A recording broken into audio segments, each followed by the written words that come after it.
America Weekend. This is America Weekend. I'm Mike Bennett. A regular contributor here is Greg Quinn, naturalist and horticulturalist. Greg was responsible for helping to bring black currants back to the U.S. market and grows black currants on the Currant farm in the Hudson Valley, New York.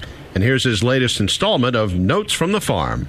Hi, I'm Greg Quinn, and welcome to this week's entry into Notes from the Currant farm. It's been one of those off and on winters here on the Currant farm.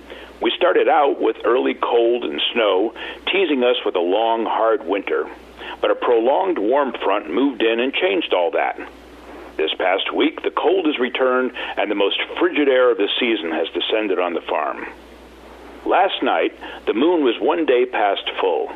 The bright lunar light cast eerie shadows of the leafless trees over the patches of snow on the frozen pond and off into the surrounding woods. The flat, gray light lit the frozen landscape, turning the foreboding shape of the branches into bony fingers of some otherworldly demon, waiting to snatch anyone unlucky enough to pass within reach. As I looked out the window from the darkened room, studying the menacing silhouettes, the ominous stillness was suddenly shattered with bloodthirsty howls.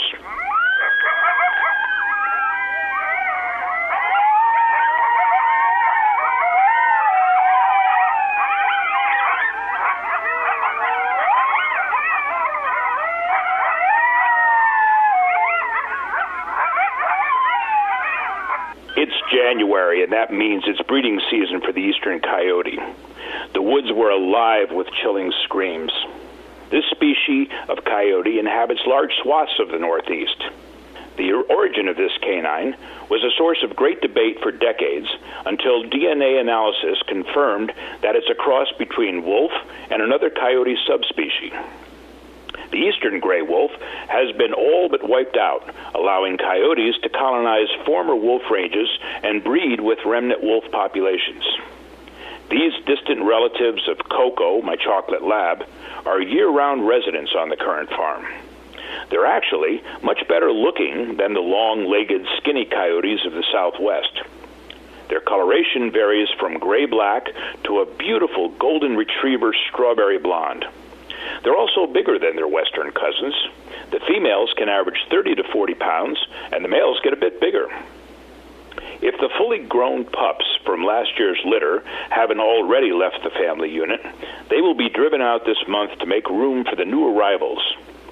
They'll travel up to 50 miles to find their own hunting grounds and an eventual mate. Unlike the wolf, which can be monogamous or bigamous, the coyote is strictly monogamous, and once they breed, they will stay with each other for life. Wolves live in packs, which are necessary to bring down the large prey that makes up their diet. The coyote dines on insects, frogs, mice, and other small animals, so pack behavior is not necessary. They generally live in small family units. On occasion, though, they will take advantage of larger animals, such as an old deer or perhaps a young fawn which got separated from its mother.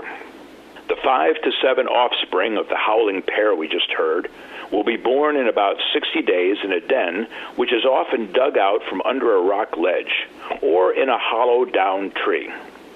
Before the birth, the den will be carefully lined with dried grass and fur the female pulled from her belly.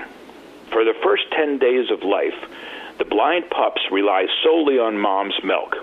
But a day or two after their eyes open, their incisors emerge, and a few days after that, their canines appear, and they begin wandering from the den and trying out their new teeth on crickets, katydids, and an occasional worm. Dad supplies the family with mice, rabbits, and squirrels until the pups are big enough to go hunting with their parents. Last August, one afternoon, I watched an adult coyote and 2 almost grown pups at the top of the wildflower field. The adult female was carefully stalking mice in a cat-like stop-and-go stealth, teaching her pups how it's done. But in typical kid fashion, the 2 delinquents were paying no attention to this lesson. They were having too much fun, biting each other's tail and rolling around on the ground, scaring off every mouse in the area. Kids. Just then, the coyotes began to howl again out in the Currant field. Their menacing moans and screams on a moonlit night such as that can stand the hair up on the back of your neck. The dormant ancient instincts of our two farm dogs was awakened, and they barked back at the howls with crazy wide eyes.